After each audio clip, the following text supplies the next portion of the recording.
نے سوال کیا ہے مفتی صاحب ہر نماز کے اوقات بتا دیں کہ کب تک نماز ادا کر سکتے ہیں. فجر کی نماز طلوع سے کتنے منٹ پہلے اور عصر کی نماز غروب آفتاب سے کتنے منٹ پہلے ادا کر سکتے ہیں, اور کیا مغرب کی نماز کا وقت تھوڑا ہوتا ہے یا عشاء کا وقت شروع ہونے سے 10-15 منٹ قبل بھی مغرب پڑھی جا سکتی ہے. نیز یہ بھی بتا دیں کہ کیا عشاء کی نماز کا وقت تہجد تک ہوتا ہے. برائے کرم شریعت کی روشنی میں رہنمائی فرمائیں. دیکھیں یہ تھوڑا تفصیلی سوال ہے, میں تھوڑا مختصر جواب اس کا دے دیتا ہوں. آج کل تو ویسے ہی گھڑیاں آ گئی ہیں تو آپ کے پاس ٹائم موجود ہوتا ہے گھڑیوں میں کہ فجر اس ٹائم شروع ہو رہی ہے.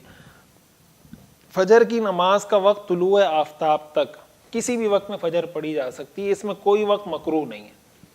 ٹھیک ہے, فجر کی نماز کا جو وقت ہے اس میں کوئی وقت مکروہ نہیں ہے. البتہ اس میں فقہا کا اختلاف ہے کہ فجر دیر سے پڑھنی چاہیے یعنی وقت کے اندر اندر روشنی میں پڑھنی چاہیے یا بالکل شروع وقت میں پڑھ لینی چاہیے. تو فقہاء حنفیہ یہ فرماتے ہیں کہ فجر کی نماز روشنی میں یعنی دیر سے پڑھنی چاہیے. دیر سے پڑھنے کا مطلب یہ کہ آپ اس کو وقت کے اندر باجماعت اس طریقے سے ادا کریں کہ اگر وہ نماز آپ کو دوبارہ پڑھانی پڑ جائے تو نماز کے وقت میں اتنی گنجائش ہو کہ وہ نماز دوبارہ پڑھی جا سکے. یہ تو فجر کی بات ہو گئی. ظہر کی جہاں تک بات ہے تو ظہر کا وقت ختم ہوتا ہے جس کو مثلین کہا جاتا ہے. اس میں فقہا کا اس میں بھی اختلاف ہے کہ مثل اول پر ختم ہوتا ہے یا مثل ثانی پر. مثل اول یا مثل ثانی کا مطلب ہوتا ہے کہ کسی بھی چیز کا سایہ اس کے اصلی سائے کے علاوہ اس کے ایک مثل ہو جائے یعنی ڈبل ہو جائے, یا اس کے دو مثل ہو جائے, دو ڈبل ہو جائے اس کا. ٹھیک ہے, تو دو مثل جب ہر چیز کسی چیز کا سایہ اپنے اصلی سائے کے علاوہ دو مثل ہو جائے تو ظہر کا وقت ختم ہو جاتا ہے, عصر کا وقت شروع ہو جاتا ہے.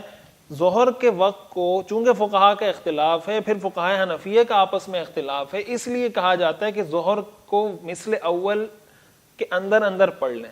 اس لیے کہ مثل اول کے بعد میں اختلاف ہے کہ ظہر کا وقت موجود ہے یا موجود نہیں ہے, تو مثل اول کے اندر اندر اس کا پڑھنا بہتر ہے. بہرحال مثل اول کے بعد بھی پڑھی جا سکتی ہے. جہاں تک عصر کی بات ہے تو عصر کی نماز اس وقت تک بغیر کراہت کے پڑھی جا سکتی ہے جب تک سورج میں پیلا پن نہ آ جائے, جس کو اصفرار الشمس کہا جاتا ہے. سورج جب زرد ہو جاتا ہے, لال ہونا شروع ہوتا ہے غروب ہونے کے لیے, تو اس وقت سے پہلے تک اگر پڑھیں گے تو مکروہ نہیں ہوگی, اس کے بعد اگر پڑھیں گے تو نماز مکروہ ہو جائے گی. مغرب کی نماز کے بارے میں جو آپ نے پوچھا ہے کہ عشاء سے کچھ دیر پہلے تک پڑھ سکتے ہیں, تو اس کا تعلق شفق کے ساتھ ہے, غروب شفق ابیض یا شفق احمر کے کس وقت. تو مغرب کی نماز میں بھی بہتر یہ کہ جتنا جلدی اس کو پڑھا جا سکے تو پڑھ لینا چاہیے. باقی شفق ابیض کب غروب ہوتا ہے, شفق احمر کب غروب ہوتا ہے, وہ آج کل آپ گھڑیوں کے ذریعے معلوم کر سکتے ہیں, تو اس کے ذریعے آپ کو پتہ چل جائے گا. تو غروب شفق سے پہلے اس کو پڑھ لینا چاہیے. اور عشاء کی نماز رات کے پہلے ایک تہائی تک بغیر کراہت کے پڑھی جا سکتی ہے, نصف تک بھی پڑھنا جائز ہے. اس کے بعد مزید اس کو ڈیلے کر کے پڑھنا, وقت تو موجود رہتا ہے لیکن مزید اس کے بعد ڈیلے کر کے پڑھنا یہ مکروہ ہے. اس میں اور بھی بہت کچھ تفصیل بیان کی جا سکتی ہے, لیکن امید ہے آپ کا جو سوال ہے وہ آپ کو اس کا جواب مل گیا ہوگا. میں نے سوال کیا اگر کسی شخص کو ہوا کے بار بار خارج ہونے کی کمزوری ہو اور وہ 2 رکعت نماز بھی ٹھیک سے نہ پڑھ پاتا ہو اور وہ کمزوری نماز کے اوقات میں زیادہ ہو بنسبت دوسرے اوقات کے, پر دوسرے اوقات میں بہت کم ہو, تو کیا وضو بار بار کرنا چاہیے؟ مہربانی کر کے رہنمائی فرمائیں. دیکھیں یہ مسئلہ بارہا میں بیان کر چکا ہوں. آپ اگر ہمارے یوٹیوب چینل پر فیس بک پہ جا کے دیکھیں معذور کی نماز کا حکم, یا پیشاب کے قطروں کی بیماری ہو تو اس کی نماز کا حکم, یا نماز میں پیشاب کے قطرے نکلتے ہوں تو نماز کا حکم, اس طرح کچھ سرچ کر لیں تو آپ کو مل جائے گا. تو جو حکم اس کا ہے وہی حکم اس کا بھی ہے, آپ دیکھ لیں, انشاءاللہ امید ہے آپ کو اس کی تفصیل مل جائے گی. ایک صاحب نے سوال کیا ہے دل کی گھبراہٹ کے لیے کوئی وظیفہ بتا دیں.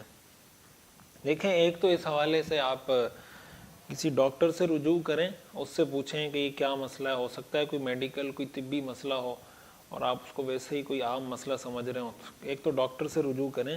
باقی اگر آپ رجوع کرتے ہیں اور ایسا کوئی طبی مسئلہ نہیں ہے اور واقعتاً کوئی ایسا نفسیاتی مسئلہ ہے یا ویسے ہی کوئی گھبراہٹ ہوتی ہے یا ڈر لگتا ہے, تو اس کے لیے علماء کرام نے کچھ چیزیں لکھی ہیں, تو آپ وہ پڑھیں. اعمال قرآنی کے اندر حضرت نے لکھا ہے کہ فاستقم کما امرت ومن تاب معک, یہ جو آیت ہے فاستقم کما امرت ومن تاب معک, یہ کثرت سے پڑھیں, انشاءاللہ اللہ تعالیٰ اس بیماری سے آپ کی جان چھڑا دیں گے. اچھا بعض حضرات نے یہ بھی لکھا ہے یہ جو قرآن کی آیت ہے الذین آمنوا وتطمئن قلوبهم بذکر اللہ الا بذکر اللہ تطمئن القلوب.